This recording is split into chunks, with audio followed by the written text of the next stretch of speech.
வணக்கம். தமிழ் பிளஸ் பிரதான செய்தி அறிக்கையோடு இணைந்திருக்கின்றோம். செய்திகளோடு இணைந்து கொள்ளும் நான் ஸ்டெலா ரொபர்ட். முதலில் தலைப்புச் செய்திகள். இலங்கையில் நாளை முதல் அமலுக்கு வரும் விசேட விடுமுறை. யாழில் கோர விபத்து, 2 சம்பவ இடத்திலேயே பலி.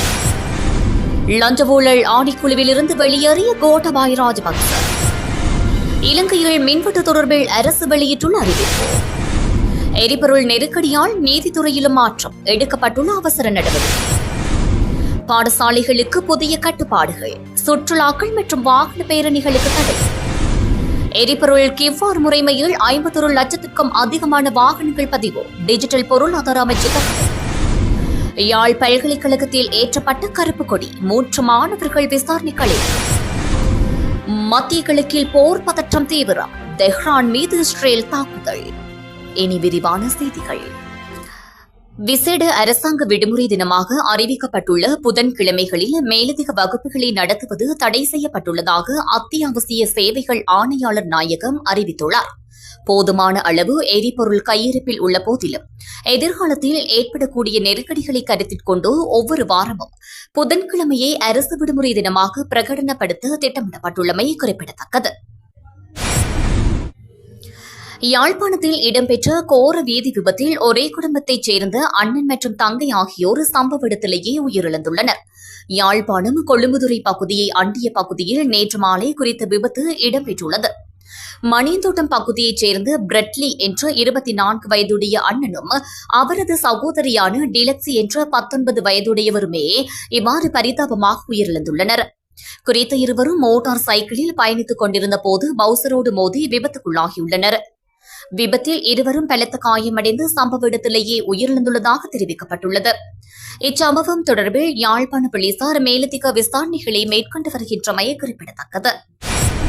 இன்று காலை லஞ்ச ஊழல் ஒழிப்பு ஆணைக்குழுவில் முன்னிலையாகியிருந்த முன்னாள் ஜனாதிபதி கோட்டபாய ராஜபக்ச அங்கிருந்து வெளியேறியுள்ளார். முன்னெடுக்கப்பட்டு வரும் விசாரணை ஒன்று தொடர்பில் வாக்குமூலம் வழங்குவதற்காக அழைக்கப்பட்டிருந்த அவர் சுமார் 2.5 மணி நேரம் வாக்குமூலம் வழங்கியதன் பின்னர் அங்கிருந்து வெளியேறியதாக தெரிவிக்கப்பட்டுள்ளது. இன்று காலை இந்த ஆணைக்குழுவில் அவர் முன்னிலையாகியதாக சுட்டிக்காட்டப்பட்டுள்ளது. கோட்டபாய ராஜபக்ச பாதுகாப்பு அமைச்சின் செயலாளராக பணியாற்றிய போது பரிந்துரை கடிதங்களை வழங்கியதாக அவர் மீது குற்றச்சாட்டுகள் முன்வைக்கப்பட்டன. இந்நிலையில் இதுகுறித்து இடம்பெற்ற விசாரணை ஒன்றுக்காகவே வாக்குமூலம் வழங்குவதற்காக அவர் குறித்த ஆணைக்குழுவிற்கு அளிக்கப்பட்டிருந்தமை குறிப்பிடத்தக்கது. நாட்டில் நிலவும் எரிபொருள் நெருக்கடியை முன்னிட்டு இதுவரை மின்வெட்டுக்கான வாய்ப்புகள் இல்லை என்றும் எதிர்காலத்தில் மின்வெட்டு செய்யப்பட வாய்ப்புகள் இருப்பதாகவும் எரிசக்தி அமைச்சர் ஜெயக்கொடி தெரிவித்துள்ளார்.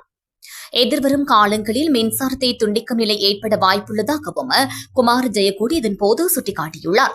எரிபொருள் நெருக்கடிக்கு மத்தியிலும் இதுவரையில் மின்வெட்டு எதுவும் அமல்படுத்தப்படவில்லை என்றாலும் எதிர்காலத்தில் ஏற்பட வாய்ப்புகள் உள்ளதாக அவர் தெரிவித்துள்ளார். நாடாளுமன்றத்தில் இன்றைய தினம் நிலையல் கட்டளை 27/2 கீழ் எதிர்க்கட்சித் தலைவர் சஜித் பிரேமதாச எழுப்பிய கேள்விகளுக்கு பதிலளித்த போதே அவர் இதனை தெரிவித்துள்ளார். தற்போது 1 மணி நேரம் கூட மின்வெட்டு செய்யாமல் நாம் நிலைமையை நிர்வகித்து வருகின்றோம் எனவும் அவர் சுட்டிக்காட்டியுள்ளார். ஆனால் மின்சாரத்தை துண்டிக்க வேண்டிய ஒரு காலம் வரவும் வாய்ப்பு இருப்பதாகவும் அவர் மேலும் தெரிவித்துள்ளார். இலங்கையில் நிலவும் எரிபொருள் நெருக்கடியை கருத்தில் கொண்டு நீதிமன்ற நடவடிக்கைகளை முடிந்தவரை இணைய வழித்தளங்களூடாக முன்னெடுக்குமாறு நீதி சேவை ஆணைக்குழு அனைத்து நீதவான்களுக்கும் பணிபுரி விடுத்துள்ளது. இது தொடர்பான விசேட சுற்று நிருபம் ஒன்று நீதி சேவை ஆணைக்குழுவால் இன்று வெளியிடப்பட்டுள்ளது.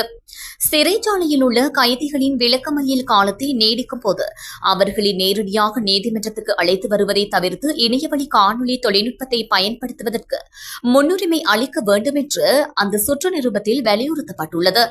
வழக்கமான சூழலில் நேரடி விசாரணைகள் அவசியம் என்ற போதிலும் தற்போதைய அசாதாரண சூழலில் நீதவான்கள் பின்வரும் விடயங்களில் கரிசனை காட்ட வேண்டும் என்றும் அறிவுறுத்தப்பட்டுள்ளது.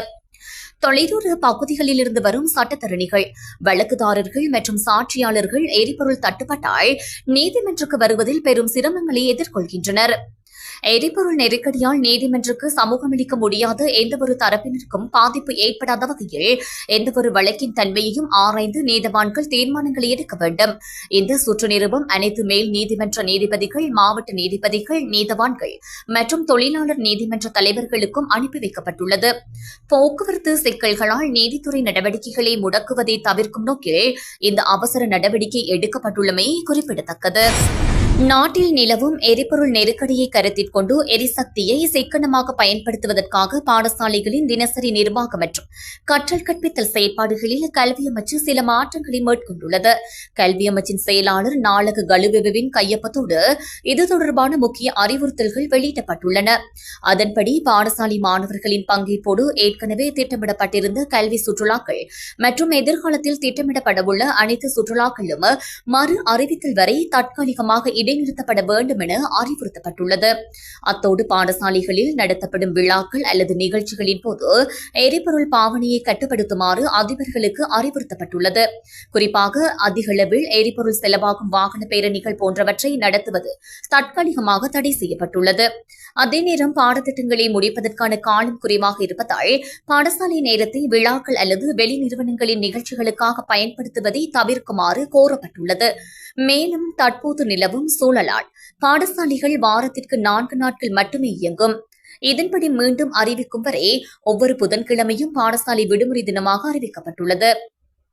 புதன்கிழமைகளில் மாணவர்கள் வீட்டில் இருந்தபடியே சுயக்கற்றல் செயற்பாடுகளில் ஈடுபடுவதற்கான மேலதிக பயிற்சிகள் மற்றும் வழிகாட்டல்களை வழங்க அதிபர்களுக்கு அறிவுறுத்தப்பட்டுள்ளது.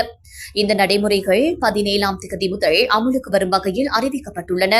நிலைமை சீரடைந்ததும் பாடசாலைகளை வழமை போல் நடத்துவது குறித்து மேலதிக அறிவுறுத்தல்கள் வழங்கப்படும் என கல்வி அமைச்சு தெரிவித்துள்ளது. இலங்கையின் சுதந்திர தினத்தன்று யாழ்ப்பாண பல்கலைக்கழக வளாகத்தில் இலங்கை தேசிய கொடி இறக்கப்பட்டு கருப்பு கொடி ஏற்றப்பட்ட விவகாரம் தொடர்பாக பல்கலைக்கழக மாணவர்கள் 3 பேரை யாழ்ப்பாணம் மாவட்ட குற்றத்தடுப்பு பிரிவு போலீஸ் அலுவலகத்தில் விசாரணைக்கு ஆஜராகுமாறு அழைப்பு விடுக்கப்பட்டுள்ளது. யாழ் பல்கலைக்கழக மாணவர் ஒன்றிய தலைவர், கலைப்பீட மாணவர் ஒன்றிய தலைவர் உள்ளிட்ட 3 மாணவர்களிடம் வாக்குமூலம் சேகரிப்பதற்காக யாழ் மாவட்ட குற்றத்தடுப்பு பிரிவு போலீசாரால் பல்கலைக்கழக பதிவாளர் எழுத்து மூலம் அழைப்பு விடுக்கப்பட்டுள்ளது. கடந்த பிப்ரவரி 4ஆம் தேதி இலங்கை சுதந்திர தினத்தில் யாழ்ப்பாண பல்கலைக்கழக வளாகத்தில் ஏற்றப்பட்டிருந்த இலங்கை தேசிய கொடியை மாணவர்கள் சிலர் கீழே இறக்கி அதற்கு பதிலாக கருப்பு கொடியை பறக்கவிட்டு தமது எதிர்ப்பை பதிவு செய்தனர். இச்சம்பவம் நடந்தபோது எடுக்கப்பட்ட புகைப்பட ஆதாரங்கள் மற்றும் காணொலி காட்சிகள் சகிதம் பல்கலைக்கழகத்துக்கு அண்மையில் சென்ற போலீஸ் அதிகாரிகள் குறித்த விவகாரம் தொடர்பாக பல்கலைக்கழக துணைவேந்தர் மற்றும் பதிவாளர் ஆகியோரிடம் தீவிர விசாரணைகளை முன்னெடுத்து வாக்குமூலங்களை பதிவு செய்தனர். இந்நிலையில் பல்கலைக்கழக மாணவர் ஒன்றிய பிரதிநிதிகளை வாக்குமூலம் சேகரிக்க போலீஸ் நிலையத்திற்கு அழைத்துள்ளமையால் மாணவர்கள் கைது செய்யப்படலாம் என்ற அச்சம் மாணவர்களிடையே பரபரப்பை ஏற்படுத்தியுள்ளமை குறிப்பிடத்தக்கது. லெபனானின் தலைநகர் பெய்ரூட்டில் உள்ள 3 பகுதிகளில் இஸ்ரேல் வான்வழி தாக்குதல்கள் நடத்தப்பட்டுள்ளதாக தெரிவிக்கப்பட்டுள்ளது. அதேவேளை ஈரானின் தலைநகர் தெஹ்ரானை குறிவைத்து புதிய தாக்குதல்கள் ஆரம்பிக்கப்பட்டுள்ளதாக இஸ்ரேலிய ராணுவம் அறிவித்துள்ளது. வளைகுடா பிராந்தியத்திலும் அதற்கு அப்பாலும் ஏவுகணை மற்றும் ஆளில்லா விமான தாக்குதல்கள் தொடர்ந்து இடம்பெற்று வருகின்றன. இதன் பின்னணியில் கட்டார், சவுதி அரேபியா, ஐக்கிய அரபு அமீரகம் மற்றும் குவைத் ஆகிய நாடுகள் இடைமறிப்பு நடவடிக்கைகளை மேற்கொண்டதாக தகவல்கள் வெளியாகியுள்ளன. இந்நிலையில் ஈரானில் உள்ள ஒரு ஆரம்ப பள்ளி மீது நடத்தப்பட்ட தாக்குதலுக்கு அமெரிக்காவே பொறுப்பு என அம்னஸ்டி இன்டர்நேஷனல் நடத்திய விசாரணையில் கண்டறியப்பட்டுள்ளது. அந்த தாக்குதலில் குறைந்தது 170 பேர் உயிரிழந்துள்ளனர். இவர்களில் பெரும்பாலானோர் பள்ளி மாணவிகள் என தெரியவந்துள்ளது. அமெரிக்கா இஸ்ரேல் மோதலில் தங்களுக்கு இணையும் திட்டமில்லை என ஜெர்மனி அறிவித்துள்ளது. மேலும் யூரோப்பியன் யூனியன் நாடுகள் ஹோர்முஸ் ஜலசந்தியில் தடையற்ற கப்பல் போக்குவரத்தை உறுதி செய்ய படைகளை அனுப்ப விருப்பமில்லை என ஐரோப்பாவின் வெளியுறவு கொள்கை தலைவர் தெரிவித்துள்ளார். இதற்கிடையில் எங்கள் எதிரிகளுக்கு அணுகலை முடக்கியுள்ளோம் என ஈரான் தெரிவித்துள்ளது. இந்த பதற்ற நிலைகளுக்கிடையே லெபனானில் பல வாரங்களாக நீடித்த குண்டுவீச்சுக்களை தொடர்ந்து இஸ்ரேல் தனது வடக்கு அண்டை நாடான லெபனானுக்கு தரைப்படைகளை அனுப்பியுள்ளது. தெற்கு லெபனானில் ஹிஸ்புல்லா போராளிகள் இஸ்ரேலிய படைகளோடு கடுமையான மோதல்களில் ஈடுபட்டு வருவதாகவும் தகவல்கள் வெளியாகியுள்ளன. இத்தோடு இந்த செய்தி அறிக்கை நிறைவு பெறுகின்றது.